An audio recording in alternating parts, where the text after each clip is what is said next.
పడిపోతున్న చక్కెర ధరలు సహకార మిల్లులకు సంకటంగా మారాయి. పెరిగిపోతున్న పంచదార నిల్వలు ఫ్యాక్టరీల మనుగడపై ప్రభావం చూపుతున్నాయి. ఒక్కో చక్కెర బస్తాకి 1000 వరకు నష్టపోతున్నాయి. ఉత్పత్తి ఖర్చులు, విక్రయ ధరలకు భారీ వ్యత్యాసమున్నందువల్ల చెరకు గానుగాట లక్ష్యాన్ని కుదించుకుంటున్నాయి. ఫలితంగా కర్మాగారాల్ని నమ్ముకున్న రైతులకు దిక్కుతోచడం లేదు. అసలే సాగు వ్యయాలు పెరిగి మద్దతు ధరలు లేక అల్లాడుతున్న చెరకు రైతులకు కర్మాగారాలు సంక్షోభ పరిస్థితులు ఆందోళన గురిచేస్తున్నాయి. విజయనగరం జిల్లాలోని విజయరామ గజపతి సహకార మిల్లు పరిధిలోని కర్షకులు అలాంటి ఒడిదుడుకులే ఎదుర్కొంటున్నారు. 32 కోట్ల నష్టాల వల్ల రైతులు సాగు తగ్గించాల్సిన పరిస్థితులు ఏర్పడ్డాయి.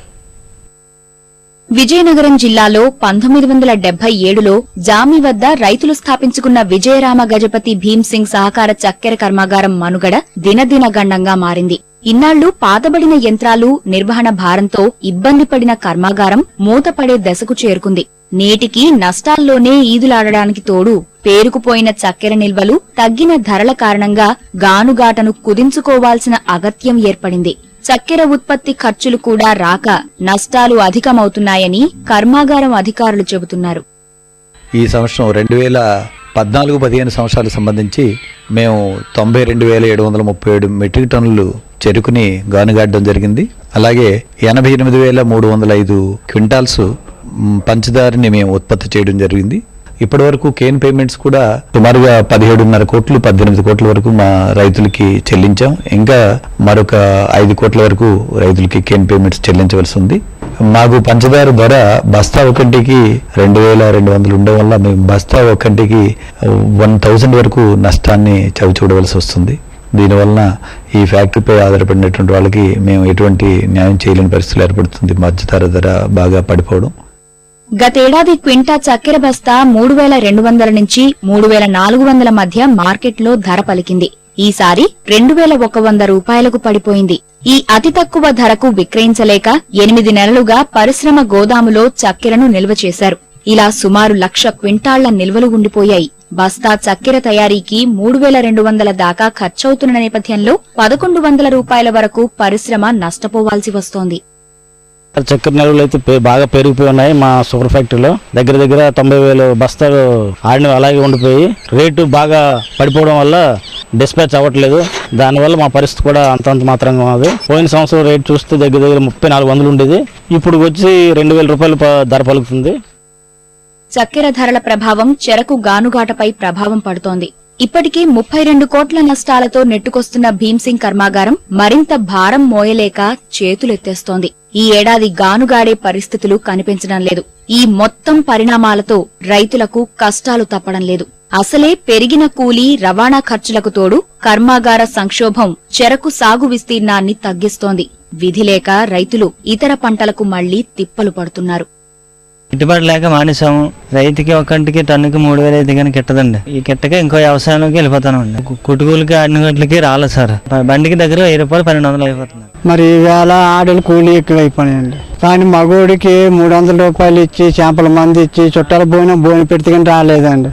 కానీ దాని మీద ఇచ్చిన మదుపు రాలేదండి.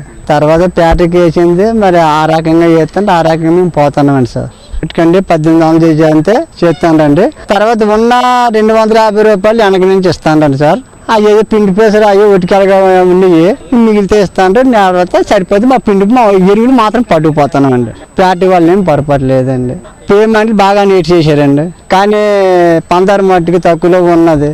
దాని గురించి ఖర్చులు ఎక్కువ, పేట ఎక్కువ మీద ఈ రకంగా వెనకబడి ఉన్నదండి ఫ్యాక్టరీ. చెరుక్కి లేబర్ ప్రాబ్లం ఎక్కువైపోయిందండి. టన్నుకి 500 కటింగ్ రోజే, తోలడానికి 350 రూపాయలు ఫ్యాక్టరీ కస్టింగ్ రోజే టన్నుకి ఇంచుమించి 1,100 పెట్టుబడి అవుతుంది. మరి ఫ్యాక్టరీ రైతుకి ఏంటి వస్తుంది చెప్పండి? 200 టన్నులు తోలేవాడిని అలాగే 50-60 టన్నులు ఉండలేక మిగతా మొక్కజొన్న ఏదో కాయగూరలు కొద్దిగా బూర్జిపోయి ఇలాంటి పెట్టుకుంటాను. విజయరామ గజపతి చక్కెర మిల్లు నష్టాల కారణంగా రైతులకు అందే ప్రోత్సాహకాలు తగ్గిపోయాయి. కర్షకులకు విత్తనాలు, ఎరువుల విషయంలో ఎటువంటి సహకారం అందడం లేదు. ఫలితంగా 5 ఏళ్ల కిందట 1,50,000 ఎకరాల్లో సాగు చేసిన పంట కాస్త నేడు 30,000 ఎకరాలకు పడిపోయింది. చెరుకునే నమ్ముకున్న రైతు కుటుంబాలు అప్పుల పాలయ్యాయి. గత ఒక 10 సంవత్సరాల నుంచి కనీసం మద్దతు ధర ఫ్యాక్టరీ పరిస్థితి బాగోక చాలా హీన పరిస్థితి అయిపోయిందండి. ఈ రోజు డిఏపి ఉన్నదంటే 1250 రూపాయలు అయిపోయిందండి. యూరియా 300, కనీసం లేబర్ కూడా దొరకలేని పరిస్థితి అయిపోయిందండి. ఉపాధి హామీ వచ్చిన తర్వాత చాలా హీన పరిస్థితి. ఎంత కష్టపడి 10 టన్నులు పండిస్తే కనీసం 50,000 వస్తే 40,000 దగ్గర ఖర్చు అయిపోతుంది, కానీ ఏం మిగలలేదండి. చెరుకు గిట్టుబాటు ధర లేదండి. ఒక మనిషికి 500 రూపాయలండి ఈ రోజు ఇక్కడ కూలి. కానీ ఇక చూడండి పరిస్థితి, ఇప్పుడు తాళు వేయాలండి, చెరుకులు పడిపోతాయి గాలికి. మొన్న ఒక్కడ దొరకలేదండి. ఫ్యాక్టరీ పరిస్థితి బాగోలేదండి. ఈ ఎరువులు కూడా మందులు కూడా ఇచ్చి విన్నాళ్ళు, అది కూడా ఇవ్వలేదు. చెరుకు గిట్టుబాటు ధర అసలు రైతుకి ఏం కావటం లేదు. చెరుకు టన్నుకి 3,300 రూపాయలు ఇస్తే గానీ రైతుకి గిట్టుబడి అవదు. ప్రస్తుతానికి అయితే 2,250 రూపాయలు ఇస్తున్నారు. జొన్న మిగతా ఇతర పంటలకు వెళ్ళిపోవడం జరుగుతుంది. దీనివల్ల చెరుకు రైతులు బాగా ఇబ్బంది పడుతుంటారండి. రాయితీ అసలు ఏం లేదండి, రైతుకి ఏం రాయితీలు కానీ ఏం లేవు. అసలు చక్కెర పరిశ్రమను ఆదుకుంటే రైతులంతా, ఫ్యాక్టరీ పరిధిలో ఉన్న రైతులందరూ బాగుంటుంది. చక్కెర దిగుమతులపై సుంకం పెంచినా పరిస్థితిలో మార్పు రాలేదు. కేంద్ర రాష్ట్ర ప్రభుత్వాలు ఆర్థికంగా సహకారం అందిస్తే తప్ప సహకార చక్కెర మిల్లులు నిలదొక్కునే సూచనలు లేవు. కర్మాగారాలు నష్టాల నుంచి బయటపడనిదే చెరకు రైతులకు మేలు జరిగే అవకాశమూ లేదు.